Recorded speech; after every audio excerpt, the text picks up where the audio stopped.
सकता, लेकिन बारिश में खड़े होने का हौसला जरूर दे सकता है। इसी प्रकार अगर हम आत्मविश्वास की बात करें तो आत्मविश्वास अगर सफलता नहीं दिलाएगा तो लेकिन संघर्ष करने के लिए हमें प्रेरणा जरूर दे सकता है। जय श्री कृष्ण साथियों, डीपी शर्मा एजुकेशनल ग्रुप में आपका स्वागत है, अभिनंदन है।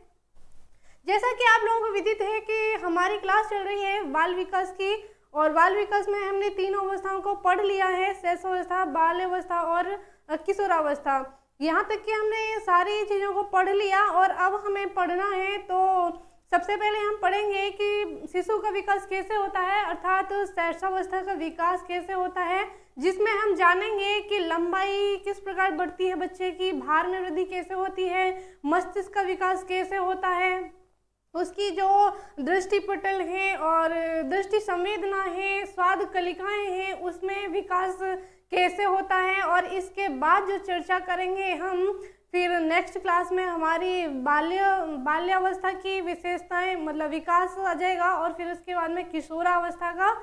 तो पहले आज हम बात करेंगे कि शैशवावस्था में विकास। शैशवावस्था में अगर विकास होगा तो आप जनरल सी बात जानते हो कि किसी भी बच्चे का, किसी भी व्यक्ति का विकास होता है तो वो 4 दिशाओं में होता है। पहली दिशा कौन सी होती है? शारीरिक। फिर कौन सी होगी? मानसिक। तीसरी कौन सी होगी? संवेगात्मक। चौथी कौन सी होगी? सामाजिक। ऐसा नहीं है कि ये क्रम से ही हो, ऐसा जरूरी नहीं है, लेकिन हमें एक बात हमेशा ध्यान रखनी है कि शारीरिक विकास के पास मानसिक विकास आना चाहिए और संवेगात्मक विकास के साथ सामाजिक विकास होता है। ठीक है, तो आइए आज हम सबसे पहले चर्चा करेंगे किसकी? शारीरिक विकास। किसकी? शारीरिक विकास।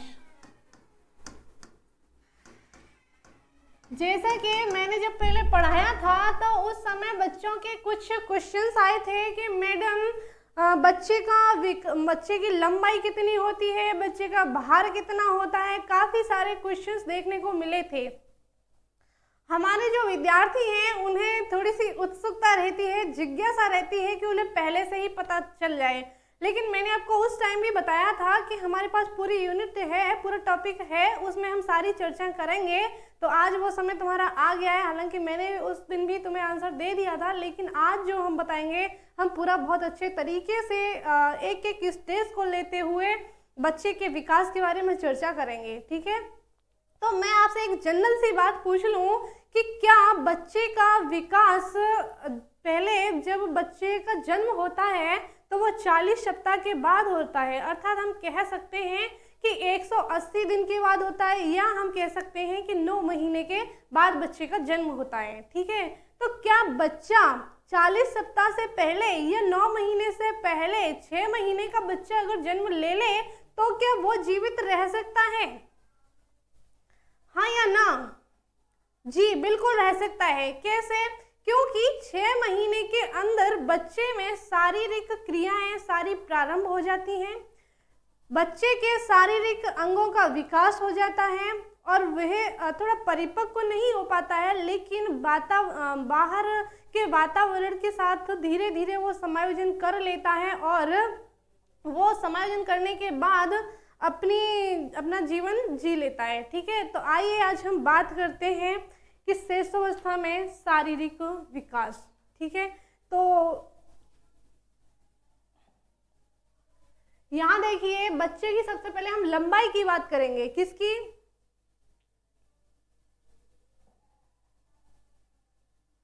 बच्चे की लंबाई की हम सबसे पहले बात करेंगे। तो आप जैसा कि देख रहे हो कि जन्म के समय काफी बच्चों के क्वेश्चन थे कि मैडम जन्म के समय बच्चे की लंबाई कितनी होती है। बच्चे की लंबाई जो होती है जन्म के समय वो लड़कों की और लड़कियों की हम औसत निकाल के चलें तो 19.5 इंच होती है। सेंटीमीटर नहीं बता रही हूँ मैं आपको, इंच बता रही हूँ। और अगर हम बात करें कि लड़के और लड़कियों की लंबाई में कुछ अंतर होता है क्या? बिल्कुल होता है। लड़के लड़कियों से 0.5 इंच मतलब आधा इंच ज़्यादा लंबे होते हैं। ठीक है, इसके बाद जो हम चर्चा करेंगे कि 4 माह के बाद, यानी कि बच्चा जब 4 माह का होता है तो उसकी लंबाई कितनी हो जाती है। 4 माह के बच्चे की जो लंबाई होती है वो 24 इंच हो जाती है। फिर बात करेंगे कि 8 माह के बच्चे की लंबाई कितनी होती है, तो 8 माह के बच्चे की जो लंबाई होती है वो 28 इंच होती है। 12 माह के बाद बच्चे की जो लंबाई होती है वो 32 इंच हो जाती है। फिर बात करें 24 माह यानी कि 2 वर्ष का जब बच्चा हो जाता है तो उसकी जो लंबाई है वो 34 इंच हो जाती है। कितनी हो जाती है? 34 इंच हो जाती है। 5 वर्ष के बाद लंबाई जो होती है बच्चे की वो जन्म की अपेक्षा 2 गुनी हो जाती है। कितनी हो जाती है? 2 गुनी हो जाती है। जैसे कि यहाँ पे जन्म के समय यहाँ पे 19.5, तो यहाँ पे कितनी हो जाएगी? 39। अगर हम बात करें बच्चे के भार की, किसकी? बच्चे के भार की, तो जब बच्चा पैदा होता है, कुछ बच्चों के वैसे अगर हम बच्चे के भार को मापें, ठीक है, तो बच्चे का भार हमेशा पौंड में मापा जाता है। लेकिन कुछ बच्चों का क्वेश्चन होता है कि मैडम किलो में बताइए। किलो हमारे जो बच्चे के मापन की इकाई है वो किलो नहीं है। लेकिन मैं बात करूंगी कि बच्चे को जो मापा जाता है भार को वो केवल पौंड में मापा जाता है। अगर आपको जानकारी चाहिए तो मैं जानकारी के लिए बता दूं कि 1 किलो में कितने में? 1 किलोग्राम में 2.2 पौंड होता है। कितना होता है? 2.2 पौंड होता है। तो आप ऐसे गेस कर सकते हो। अगर बात करें तो 3 से लेके 4.3 kg तक बच्चे का भार मिलेगा। लेकिन हमें ये चीज़ नहीं करनी है, ये हमारी साइकोलॉजी और साइंस की दृष्टि से ये बिल्कुल भी सही नहीं है। ठीक है, हमें केवल कितना ध्यान रखना है? पौंड का ध्यान रखना है। और वैसे भी केजी आपको पेपर में नहीं दिया जाएगा। अगर दिया भी जाएगा तो आप चेंज कर सकते हो। कैसे कर सकते हो कि 1 किलोग्राम में पौंड अगर पूछा जाए तो 2.2 पौंड होता है। ठीक है, नेक्स्ट हम चर्चा करेंगे कि 4 माह के बाद बच्चे का भार कितना हो जाता है। 4 माह के बाद बच्चे का जो भार होता है वो अपने जन्म के समय से 2 गुना हो जाता है। कितना हो जाता है? 2 गुना हो जाता है। अर्थात हम कह सकते हैं लगभग 23 पौंड। कितने? लगभग 23 पौंड। अगर हम बात करें कि 2 वर्ष में बच्चे का भार कितना हो जाता है तो 28 पौंड। अगर हम बात करें कि 3 वर्ष में बच्चे का भार कितना हो जाता है तो 31 पौंड। बात करें मस्तिष्क के भार की, ये जो क्वेश्चन है मस्तिष्क का भार, ये ना केवल साइकोलॉजी के अंदर आता है, ये तो साइकोलॉजी और साइंस दोनों सब्जेक्ट में आपको देखने को मिल जाता है और जनरल से क्वेश्चन है और ये हर परीक्षा में मोस्टली देखने को मिल जाते हैं। तो पूछ लिया जाता है कि जन्म के समय मस्तिष्क का भार कितना होता है तो 350 ग्राम होता है। कितना होता है? 350 ग्राम होता है। अगर हम बात करें कि वयस्क यानी कि आपका जो मस्तिष्क है वो कितना वेट है उसमें, तो 1260 से लेकर 1400 ग्राम। कितना? 1260 से लेकर 1400 ग्राम। ये जो आज का जो टॉपिक है ये केवल साइकोलॉजी से ही रिलेटेड नहीं है, ये आपको साइंस में भी इसके क्वेश्चन देखने को मिलते हैं। तो थोड़ा अच्छे से और ध्यान से हमें इसे पढ़ना होगा। नेक्स्ट हम चर्चा करेंगे श्वसन गति की। किसकी? श्वसन गति। बच्चे में श्वसन गति जो होती है तो वो किस तरह से होती है? बच्चे में श्वसन गति की बात करते हैं कि जन्म के समय बच्चे में जो श्वसन गति होती है वो 1 मिनट में 40 से 45 बार श्वसन क्रिया करता है। ठीक है, अगर हम बात करें कि बच्चा एक सप्ताह के बाद कितनी 1 मिनट में कितनी बार श्वसन करता है तो 35 बार श्वसन करता है। अगर हम बात करें कि शिशु जब नींद से सोकर जगता है तो उस समय उसकी जो श्वसन गति होती है वो कितनी होती है तो उसकी गति होती है कितनी? 32 बार 1 मिनट में। ठीक है, नेक्स्ट हम बात करें कि शिशु जब रोता है, रोते टाइम उसके श्वसन की गति सबसे ज्यादा तीव्र होती है जो कि क्या होती है? 1 मिनट में 133 बार। प्रौढ़ व्यक्ति की बात करें कि प्रौढ़ में श्वसन गति कितनी होती है, तो 1 मिनट में 18 बार होती है। ये क्वेश्चन हमेशा साइंस के अंदर आता है, हमेशा देखने को मिलेगा। ठीक है, नेक्स्ट जो हम बात करेंगे कि हृदय की गति यानी कि जिसे हम धड़कन कहते हैं, क्या कहते हैं, धड़कन कहते हैं। तो नवजात शिशु में अगर हम धड़कन की बात करें तो नवजात शिशु में वैसे 130 से लेकर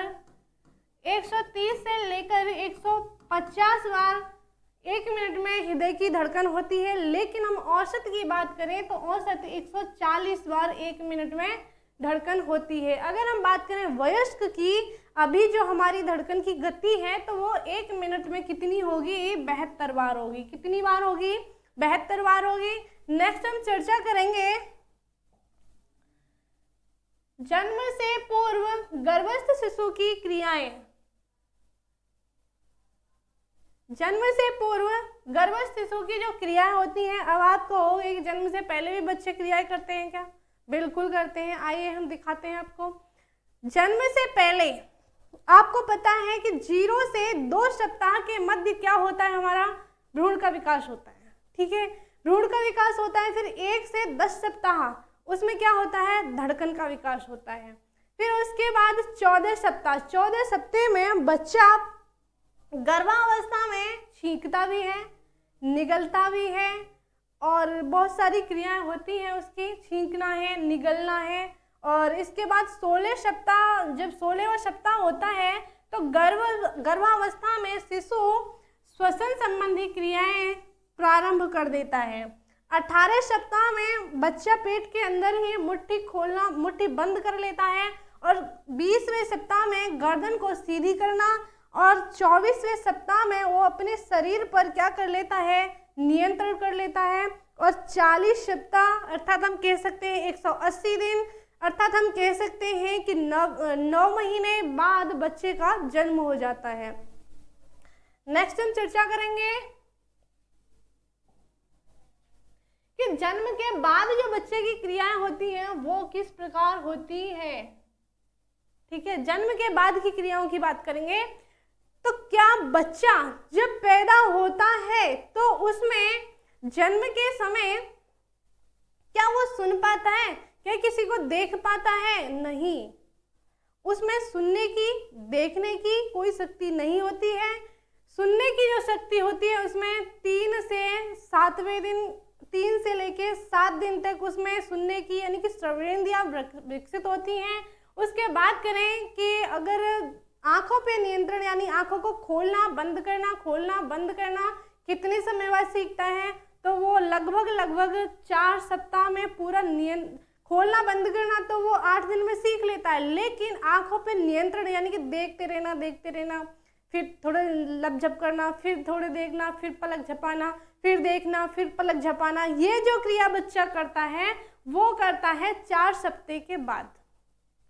ठीक है, नेक्स्ट हम बात करेंगे कि 16 सप्ताह में क्या बच्चे का सिर अपना संतुलन सिर पर रखता है? नहीं रखता। बच्चे का सिर पे संतुलन कब होता है? 16 सप्ताह बाद। 28 सप्ताह बाद उसे हम कोई वस्तु दिखाएंगे तो वो वस्तु को देखकर पकड़ने की क्या करता है? चेष्टा करता है। तो वो कब होती है ये क्रिया? ये क्रिया होती है 28 सप्ताह के बाद। 6 महीने में बच्चा क्या सीख जाता है? 6 महीने में बालक थोड़ा बैठना सीख जाता है, उठना सीख जाता है। ठीक है, और पेट केवल सरकना सीख जाता है। इसके बाद हम बात करेंगे कि एक वर्ष में चलना, कब चलना सीख जाता है। कोई चीज को पकड़ के चलेगा, गिरेगा, चलेगा अच्छे तरीके से तो नहीं, लेकिन हाँ वो अपना मतलब गिरता है, चलता है, बैलेंस बनाना सीख लेता है। इसके बाद हम बात करेंगे कि बच्चे को सीढ़ियों पे चढ़ने का बेहद शौक होता है। ठीक है, कभी भी देख लेना छोटे बच्चे सीढ़ियों के पास भागते हैं, उन्हें सीढ़ियों पे चढ़ने का बेहद शौक होता है। तो हम बात करेंगे कि वो सीढ़ियां चढ़ना कितने दिन में सीखता है। तो 1 वर्ष या 1 वर्ष से लेकर 3 माह, और फिर हम बात करें कि 15 माह। 1 वर्ष 3 माह का मतलब क्या होता है? 15 माह। 15 माह में ये क्वेश्चन शायद यूपी टेट में आया हुआ था कि बच्चा सीढ़ियाँ कितने समय में चढ़ लेता है, चढ़ना सीख जाता है। तो हमारा आंसर आएगा 15 माह या 1 वर्ष 3 माह। ठीक है, चढ़ तो गया लेकिन अब उससे उतरा नहीं जाता है। उतरना कब सीखेगा? उतरना सीखेगा वो कब?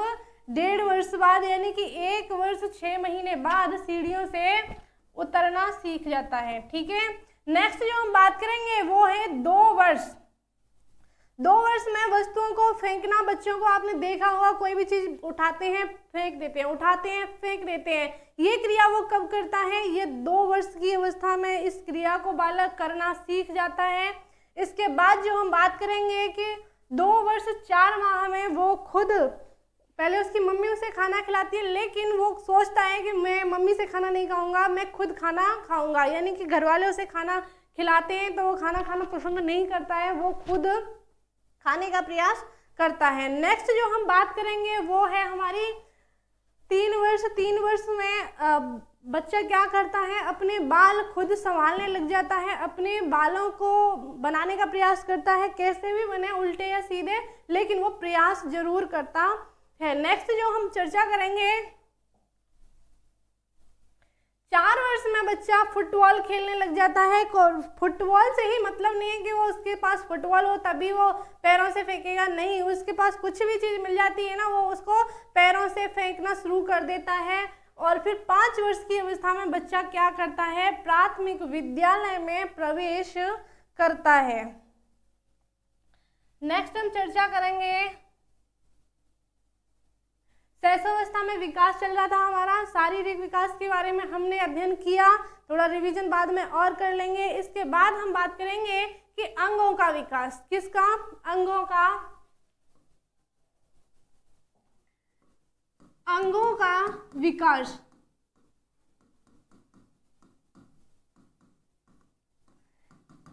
शिशुओं का जो अंगों का विकास होता है, क्या एक साथ हो जाते हैं? पूरा नहीं होता। ठीक है, अगर हम आंखों की बात करें तो आंखों की जो आकृति है, आंखों की आकृति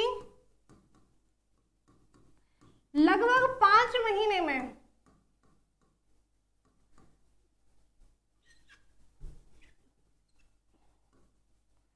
आंखों की आकृति लगभग 5 वर्ष में उसकी निर्धारित हो पाती है। अगर हम बात करें कि मस्तिष्क, किसकी? मस्तिष्क की, तो मस्तिष्क का जो आकार है, मस्तिष्क का विकास है, वो कितने में होता है? लगभग 10 वर्ष में। ठीक है, अगर हम बात करें कि उसके हृदय का विकास, हृदय का विकास, हृदय का विकास जो होता है वो 20 वर्ष की आयु में, 20 वर्ष की आयु में बालक का हो जाता है। अगर हम स्नायु मंडल की बात करें, स्नायु मंडल से बच्चे का विकास होता है। जो गत्यात्मक क्रियाएं जो करता है बच्चा, वो स्नायु मंडल के द्वारा करता है। स्नायु मंडल के द्वारा ही उसमें सेरिब्रम और सेरिबेलम, किसमें? सेरिब्रम और सेरिबेलम, दोनों का विकास किससे होता है? स्नायु मंडल से। ठीक है, नेक्स्ट हम चर्चा करेंगे कि बच्चे के शारीरिक विकास और मस्तिष्क में घनिष्ठ संबंध होता है। अगर बच्चे का शारीरिक विकास अच्छा है तो उसका मानसिक विकास भी क्या होगा? अच्छा होगा। ठीक है, नेक्स्ट जो हम चर्चा करेंगे वो है हमारी रक्तचाप की। किसकी? रक्तचाप की। पहले टांगों की और जो हाथों की अगर हम बात करते हैं तो बच्चे के जो हाथ टांग जो होते हैं वो पहले एकदम दुबले पतले होते हैं। कैसे होते हैं? दुबले पतले।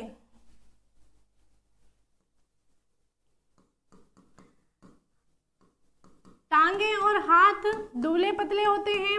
अगर हम बात करें हड्डियों की, उंगली पतली होती है बिल्कुल। अगर हम बात करें हड्डियों की,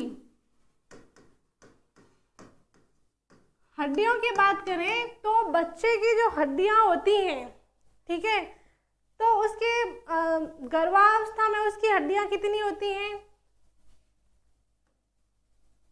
270। इसके बाद वो बाल्यावस्था में प्रवेश करता है। बाल्यावस्था में कितनी होती हैं?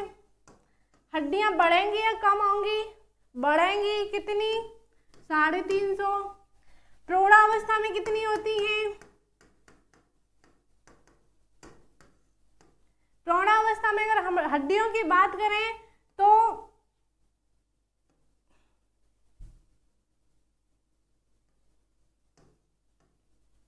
206।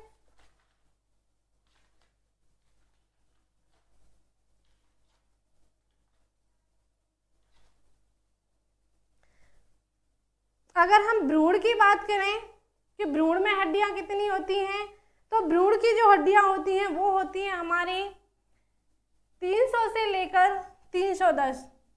किसमें? भ्रूण में। भ्रूण में कितनी होती हैं? 300 से लेके 310। अगर ऑप्शन में आपको 306 मिल जाए, कितना? 306, तो ऑलमोस्ट 100% आंसर यही होगा, 306 होगा।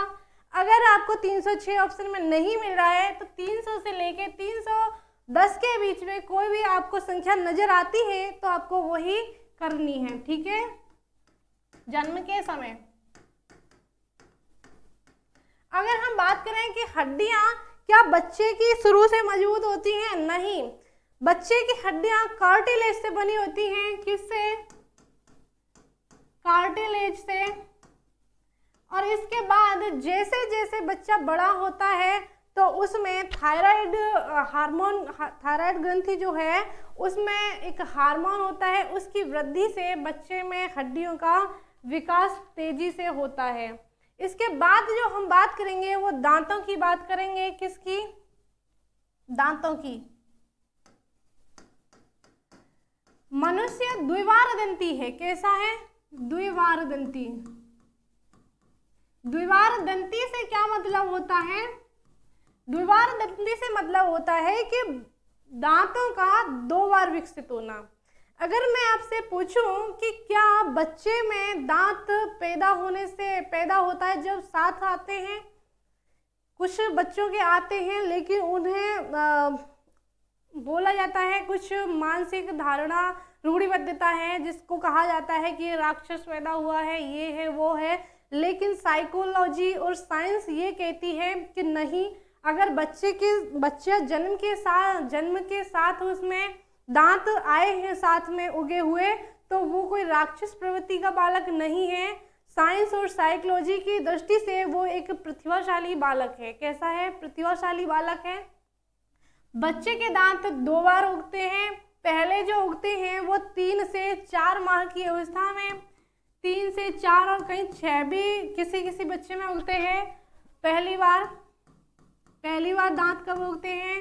3 से लेके या 4 से लेके 6 माह की अवस्था में उगते हैं। जैसे जैसे शैशवावस्था खत्म होती है, शैशवावस्था के अंत में ये दांत जो है गिर जाते हैं और इन्हें कहते हैं हम अस्थायी दांत। क्या कहते हैं? अस्थायी दांत। अस्थायी जो होते हैं वो हमारे कितने दांत होते हैं? 20 होते हैं। अस्थायी से मतलब होता है कि उगे तो सही लेकिन चले गए, ठीक है, उनका कोई स्थायित्व तो नहीं रहा। अगर हम बात करें जो दूसरे दांत होते हैं वो कैसे होते हैं? स्थायी। कैसे दांत होते हैं? स्थायी दांत होते हैं। स्थायी दांतों की अगर हम संख्या बात करें तो स्थायी दांत हमारे टोटल 32 होते हैं, फिर वो हमेशा बने रहते हैं। अगर हम बात करें क्या ये 32 दांत एक साथ हो जाते हैं? बिल्कुल नहीं। किशोरा अवस्था तक इनकी संख्या जो होती है वो कितनी होती है? 28 होती है। और किशोरावस्था के बाद इनमें 4 दांत और बढ़ जाते हैं जिसे हम क्या कहते हैं? अक्लदाड़ कहते हैं। और फिर इनकी संख्या बढ़ के कितनी हो जाती है? 32 हो जाती है, ठीक है। यहाँ तक कोई समस्या किसी को समझ नहीं आया हो तो आप क्वेश्चन कर सकते हो। नेक्स्ट हम बात करेंगे कि बच्चे की जो स्वाद कलिकाएं होती हैं, क्या स्वाद कलिकाएं क्या बच्चे में विकसित होती हैं? बिल्कुल होती हैं। बच्चे को अगर हम कोई कड़वा पदार्थ देंगे, जैसे बच्चों की दवाइयाँ होती हैं कड़वी होती हैं, जैसे ही बच्चे को हम कड़वी दवाई देते हैं तो वो नकारात्मक अपने जो फेस पे नकारात्मक क्रियाएं दिखाता है। ठीक है, अगर हम कोई मीठी चीज़ बच्चे को खिलाते हैं तो उसके प्रति वो सकारात्मक प्रतिक्रियाएं दिखाता है। नेक्स्ट जो हम बात करेंगे कि बच्चा जो है कैसे सीखता है, तो बच्चा जो है शैशवावस्था में वो अपने अंगों के मतलब हाथों से सीखता है, आँखों से सीखता है, कानों से सीखता है। नेक्स्ट जो हम बात करेंगे वो बात करेंगे कि शैशवावस्था में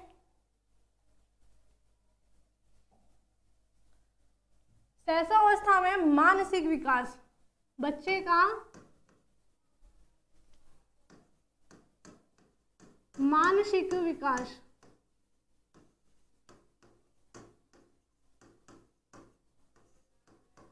क्या बच्चे का मानसिक विकास जन्म से पूर्व ही हो जाता है? बिल्कुल प्रारंभ हो जाता है जन्म से पूर्व ही। आप जानते हो कि मनुष्य एक बुद्धिजीवी प्राणी है। जन्म के समय शिशुओं का मानसिक विकास अविकसित होता है, लेकिन जैसे जैसे उसकी अवस्था बढ़ती जाती है वैसे वैसे जो है उसका मानसिक विकास भी तीव्र होता जाता है। बालक के मानसिक विकास में वंशानुक्रम, कौन कौन? वंशानुक्रम तथा वातावरण अत्यधिक महत्वपूर्ण भूमिका निभाते हैं। ठीक है, अगर बच्चे का वंशानुक्रम अच्छा है तो मानसिक विकास तीव्र होता है, अच्छा होता है। उसे वातावरण अच्छा मिल रहा है तो उसका विकास तीव्र होता है, अच्छा होता है। एक रॉस महोदय हैं, रॉस महोदय कहते हैं, रॉस महोदय ने यही परिभाषा दी थी कि बच्चे का जो मानसिक विकास है, मस्तिष्क का जो विकास है, वो आनुवंशिक और वातावरण के प्रभावों का क्या है? मिश्रण होता है। ठीक है, सोरेनसन कहते हैं, कौन? सोरेंस कहते हैं कि जिस प्रकार बच्चे में शिशु में दिनों दिन, प्रतिदिन, प्रति माह, प्रति सप्ताह, प्रति वर्ष जिस तरह शारीरिक विकास होता है उसी प्रकार क्या होता है? मानसिक विकास होता है। दिन, सप्ताह, माह, वर्ष, जिस प्रकार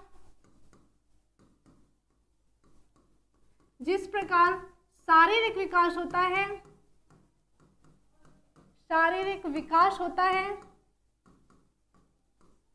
उसी प्रकार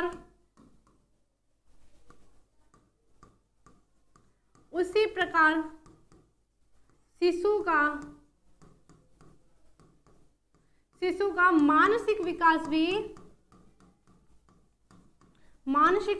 भी होता है। ठीक है, किसने कहा? ये सोरेनसन ने कहा। एक कंडीशन है स्पाइना बाइफिडा, क्या? स्पाइना बाइफिडा, ये जानते हो क्या है? स्पाइना बाइफिडा ये क्या है? ये बच्चे के मानसिक विकास के लिए सबसे ज्यादा महत्वपूर्ण एक कंडीशन है, जिसे हम एक रोग कह सकते हैं। ये जो रोग है बच्चे में गर्भ के समय ही हो जाता है, गर्भ के बाद नहीं होता, गर्भ के समय ही हो जाता है। गर्भावस्था में जो होता है भ्रूण में ये जैसे उसकी स्पाइनल कॉर्ड बनती है, ठीक है, उसी वक्त ये रोग उत्पन्न हो जाता है। सारे बच्चों में नहीं, मुश्किल से 1% केस ऐसे देखने को मिलते हैं। तो इसमें जो बच्चे की जो रीढ़ की हड्डी है, स्पाइनल कॉर्ड है, उसमें ये लास्ट में जाके छेद हो जाते हैं। ठीक है, जब ये यहाँ पे छेद हो जाता है स्पाइनल कॉर्ड में, तो ये बच्चे के मानसिक विकास को क्या करता है? प्रभावित करता है। तो इसी को कहते हैं हम क्या? Spina bifida. क्या कहते हैं? Spina bifida. स्पाइना बाइफिडा क्या है? ये एक शिशुओं में होने वाला ऐसा रोग है जिससे मानसिक विकास प्रभावित होता है। ठीक है, नेक्स्ट जो हम बात करेंगे कि बच्चे जो छींकते हैं, कुछ सहज क्रियाएं करते हैं, रोते हैं, छींकते हैं और निगलते हैं, चूसते हैं, तो इन चीज़ों से भी मस्तिष्क पे प्रभाव पड़ता है क्या? बिल्कुल पड़ता है। अगर बच्चे को हम बचपन में सहज क्रिया नहीं करने देते हैं तो बच्चा आगे चल के कुपोषण का शिकार हो जाता है।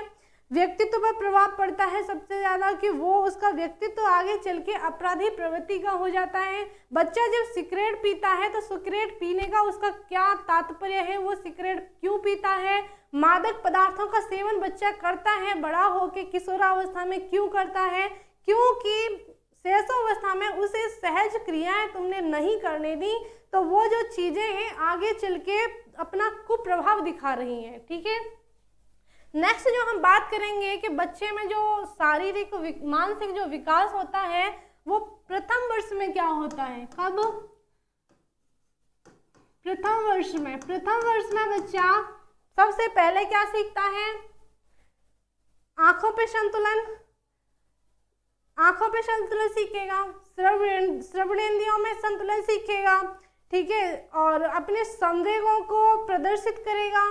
बालक छींकेगा, निगलेगा, खाएगा, चूसेगा, देखेगा और वो तुम्हें पहचान लेता है और अपनी पसंद और नापसंद की चीज़ों पे, जैसे कोई पसंद की चीज़ आप उसके सामने रखोगे तो वो मुस्कुराता है, हंसता है। ठीक है, अगर हम उसके पसंद की चीज़ ना रख के नापसंद की चीज़ें उसके सामने रखें तो क्या करता है? बच्चा मुंह बना लेता है रोने के जैसा। ठीक है, तो ये जो क्रियाएं होती हैं वो कब होती हैं? प्रथम वर्ष में होती हैं। सेकंड जो वर्ष में होती है वो सेकंड वर्ष में क्या होती है कि बच्चा 2-4 शब्द बोलना शुरू करता है। क्या? 2-4 शब्द बोलना शुरू करता है, बाहर घूमने का शौकीन हो जाता है। 2 वर्ष के अंत तक, 2 वर्ष के अंत में जाके वो 100 से लेकर 400 तक शब्द बोलना सीख लेता है। 2 वर्ष के प्रथम में जैसे ही दूसरी वर्ष स्टार्ट होती है, फर्स्ट ईयर खत्म होती है, दूसरी वर्ष शुरू होती है, तो बच्चा 2 या 4 शब्द बोलना सीखता है, लेकिन अंत तक 1 साल के अंदर वो 100 से लेकर 400 शब्दों को सीख लेता है। इसके बाद हम जो बात करेंगे वो तीसरी जो वर्ष है, तीसरी वर्ष में बच्चा क्या करता है? तीसरी वर्ष में वो शब्दों को सीख लेता है, चलना सीख लेता है, अपने साथ वाले बच्चे या अपने पड़ोस वाले बच्चे उनसे क्या करेगा? उनके साथ रहना, अपनी वस्तुएं उन्हें देना, यानी कि वस्तुओं का आदान प्रदान कब करता है बच्चा? तीसरी वर्ष में करता है। ठीक है, नेक्स्ट जो हम बात करेंगे वो बच्चे के हम शारीरिक विकास की करेंगे। किसकी? शारीरिक विकास की।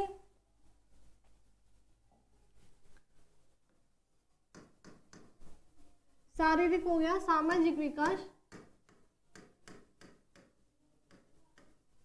बच्चे का जो सामाजिक विकास है वो कैसे होता है? क्या बच्चा जन्म के समय सामाजिक होता है? जी नहीं, बच्चा जन्म के समय सामाजिक नहीं होता। ना वो सामाजिक होता है ना वो असामाजिक होता है। बच्चा जन्म के समय आत्म केंद्रित होता है। कैसा होता है? आत्म केंद्रित। जैसे जैसे बच्चा बड़ा होता जाता है उसकी आत्म केंद्रियता क्या होती है? समाप्त हो जाती है। क्या हो जाती है? समाप्त हो जाती है।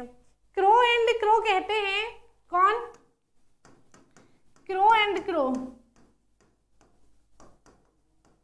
हर चैप्टर में हर पॉइंट में क्रो एंड क्रो का नाम आ रहा है क्योंकि ये बहुत काफी सारी चीजें इन्होंने स्पष्ट की थी। तो क्रो एंड क्रो कहते हैं क्या कि बच्चा जन्म के समय कैसा होता है? असामाजिक होता है। बच्चा जन्म के समय कैसा होता है? असामाजिक होता है। और कैसा होता है? इन्होंने बोला कि असामाजिक नहीं होता है। ठीक है, ना तो असामाजिक होता है और ना ही सामाजिक। क्रो एंड क्रो ने क्या कहा कि बच्चा जन्म के समय कैसा होता है, ना तो असामाजिक और ना सामाजिक। कैसा होता है, आत्म केंद्रित होता है। बच्चा बड़ा होता जाता है, उसकी आत्म केंद्रितता समाप्त होती जाती है। अगर हम हरलोक की बात करें तो हरलोक कहती है कि प्रथम माह में, कब, प्रथम माह में बच्चा क्या सीखता है, ध्वनि पहचानना।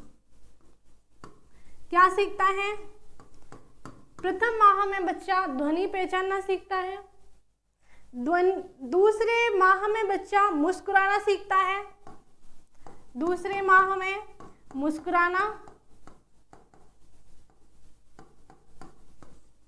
तीसरे माह में जो बच्चा सीखता है,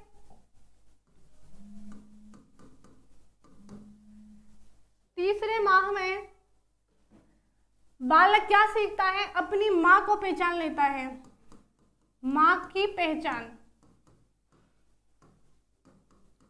और चौथे माह में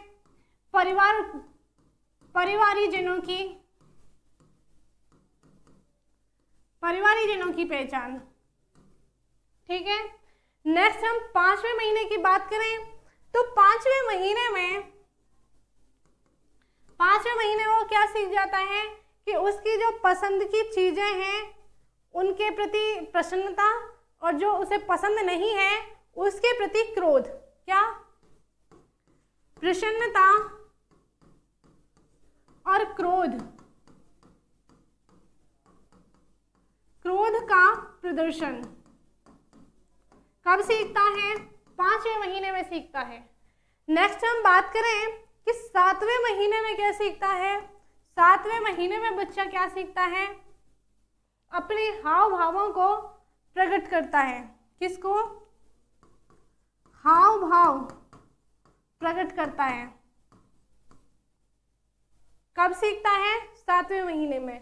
ये जो आपको दिया था क्लासिफिकेशन, ये किसने दिया था, हरलॉक ने। किसने, हरलॉक ने। क्रो एंड क्रो ने क्या कहा था कि बच्चा जन्म के समय न सामाजिक होता है न असामाजिक होता है, बच्चा आत्म केंद्रित होता है। हरलॉक ने क्या बताया कि 1 माह में बच्चा ध्वनियां पहचानता है, ध्वनियों में अंतर करता है। दूसरे माह में मुस्कुराना, तीसरे माह में माँ की पहचान, चौथे माह में परिवारीजनों की पहचान, 7वें माह में हाव भाव प्रकट करना। ठीक है। नेक्स्ट जो हम बात करेंगे वो करेंगे 10 महीने में। कौन से में, 10वें महीने में बच्चा क्या सीखता है, अपनी छाया प्रति। किसके, छाया प्रति, समझते हो ना, छाया प्रति के साथ खेलना। बच्चे को अगर धूप में छोड़ते हैं तो उसकी छाया बनती है। ठीक है, तो वो अपनी छाया को पकड़ने भागता है। ठीक है। अगर हम बात करें लाइट में उसको छोड़ दें और उसकी छाया नीचे बन रही है तो उस छाया को पकड़ने भागता है। जब दूसरे वर्ष के अंत तक बच्चा क्या सीख जाता है, 2 वर्ष के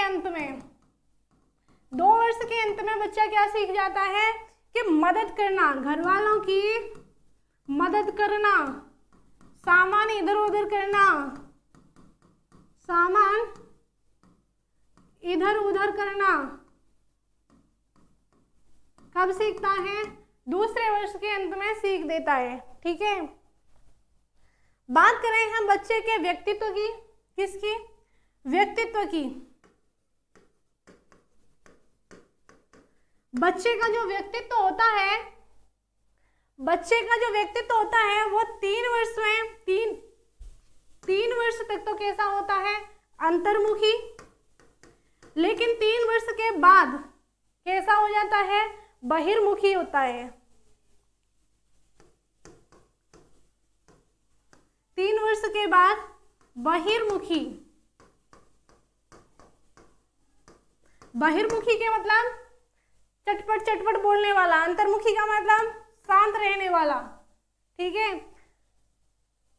हरलोक कहती हैं कि बच्चा जो है, शिशु जो है, तीसरे वर्ष में तीसरे वर्ष में शिशु दूसरे बच्चों के साथ, शिशुओं के साथ रहना सीख जाता है, खेलना सीख जाता है, अपनी वस्तुओं को आदान प्रदान करना सीख जाता है। नेक्स्ट जो हम बात करेंगे वो है तुम्हारा सामवेगिक विकास। क्या?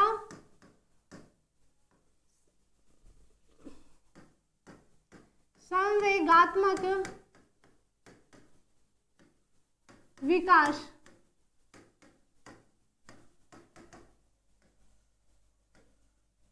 संवेगात्मक विकास, क्या बच्चे में संवेग जन्म से ही होते हैं? संवेग होते क्या हैं? संवेग जो होते हैं वो जन्मजात होते हैं। संवेग मानव जीवन का महत्वपूर्ण घटक होते हैं। संवेग के द्वारा व्यक्ति के व्यक्तित्व का निर्धारण होता है। संवेग शिशुओं में धीरे धीरे अस्पष्ट होने लग जाते हैं। अगर हम विशिष्ट संवेगों की बात करें, यानी कि मंद गति के जो स्वभाव वाले बच्चे होते हैं उनमें विशिष्ट संवेग होते हैं। ठीक है, संवेग हमारे पास टॉपिक है और जिसे हम अच्छे से पढ़ेंगे। नेक्स्ट जो बात करते हैं वो हम बात करते हैं कि संवेग जो होते हैं एक ऐसी चीज होती है जो उद्दीपन की उपस्थिति होने को जागृत करते हैं। ठीक है, वाटसन महोदय की बात करते हैं। वाटसन महोदय ने संवेग 3 बताए। कैसे 3 बताए? कौन सा? भय, प्रेम और क्रोध। भय, प्रेम और क्रोध। ठीक है, सबसे ज्यादा जो महत्वपूर्ण बताया उन्होंने वो कौन से संवेग थे? भय, प्रेम और क्रोध। उन्होंने बताया कि जन्म के समय बच्चे में ये संवेग साथ आते हैं, यानी जन्मजात होते हैं। ठीक है, बात करें हम मैकडोगल की। किसकी? मैकडोगल और इनके साथ एक और इनके सहभागी थे जिनका नाम था गिलफोर्ड। क्या था? गिलफोर्ड। इन्होंने जो संवेग बताए वो 14 बताए। कितने बताए? 14 बताए। और इन्होंने सबसे ज्यादा महत्वपूर्ण जो संवेग बताया मैकडोगल ने वो बताया भय। क्या? भय।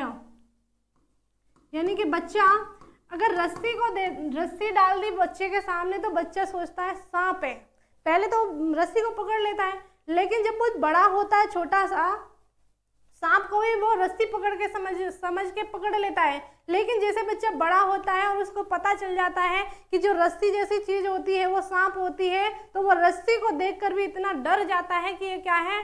सांप है। गेट्स महोदय हैं। गेट्स महोदय की एक कृति है जिसका नाम है एजुकेशनल साइकोलॉजी। क्या?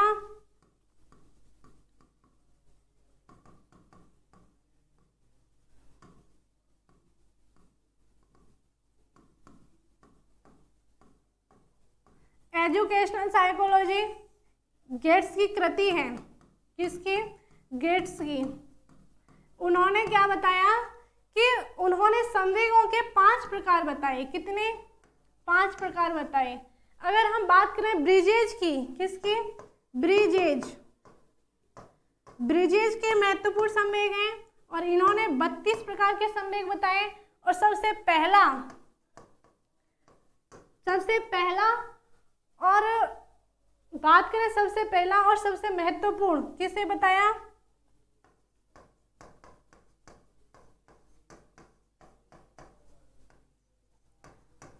सबसे पहला और महत्वपूर्ण जो बताया था इन्होंने उत्तेजना को बताया। किसे बताया? उत्तेजना। ठीक है, अगर हम बात करें तुमसे कि संवेग जो होते हैं, संवेग कितने प्रकार के होते हैं, तो संवेग जो होते हैं हमारे वो 2 प्रकार के होते हैं। एक तो होते हैं सकारात्मक और दूसरे होते हैं नकारात्मक। सकारात्मक जो होते हैं जैसे प्रेम और नकारात्मक घृणा, ये नकारात्मक होते हैं। ठीक है, प्रेम है, स्नेह है, घृणा है, ये नकारात्मक हो गया। प्रेम स्नेह सकारात्मक हो गया। अब हम एक चर्चा करेंगे जो कि विशेष महत्वपूर्ण है, सीधी पेपरों में पूछ ली जाती है। और हमेशा पूछी जाती है। इन पांच कुछ शब्द बताऊंगी, शब्दावली हैं जो कि शेषावस्था से जुड़ी हुई हैं, बच्चों को पता नहीं रहता लेकिन ये हमेशा परीक्षा में पूछ ली जाती हैं। सबसे पहली है पर्च्यूनेट।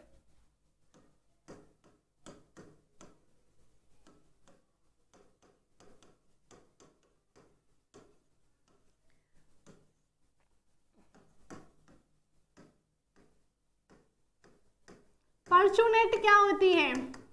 पर्च्यूनेट होती है कि जैसे जब बच्चा पैदा होता है, पैदा होने के बाद आधा घंटे तक का जो समय होता है वो पर्च्यूनेट अवधि कहलाती है। उस अवधि में बच्चे की जो प्लेसेंटा होती है उसे उससे अलग किया जाता है और ये स्थिति क्या कहती है? पर्च्यूनेट। जन्म के आधा घंटे बाद तक का समय क्या कहलाता है? पर्च्यूनेट। लेकिन सेकेंड हम बात करेंगे फीटल एक्टिविटीज। क्या? Fetal activities.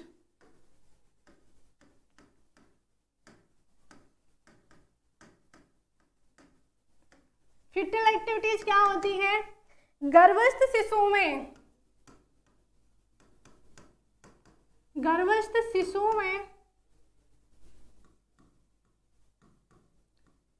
गर्भस्थ शिशु में होने वाली क्रियाएं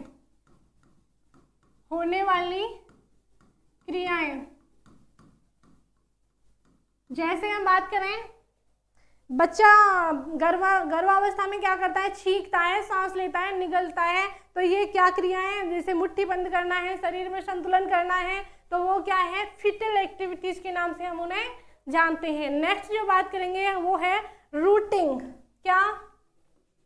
रूटिंग क्या होती है?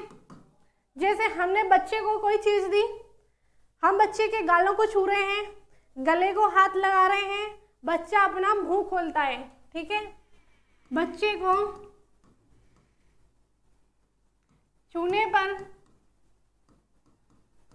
मुंह खोलना क्या कहलाता है? रूटिंग। नेक्स्ट हम बात करेंगे कि बेबीज की क्या होती है? बेबीज की होती है कि जैसे हमने बच्चे के पैर के तलवों को हमने छुआ तो वो उंगलियों को मोड़ लेता है। क्या करता है? उंगलियों को मोड़ लेता है।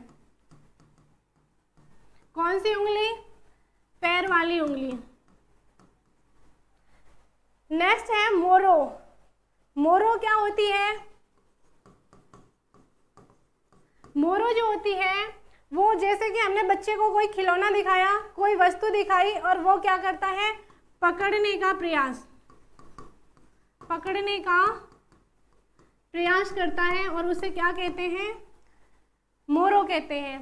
बेबीज की पिछली बार रीट में आई थी, मोरो सीटेट में आ चुकी है। ये जो प्रमुख शब्दावली है शेषावस्था की, ये विशेष महत्वपूर्ण है, इस पे ध्यान देने की जरूरत है। और आज की क्लास केवल यहीं तक। अगर समझ में नहीं आ रहा है तो वीडियो को दोबारा देख लीजिए। धन्यवाद।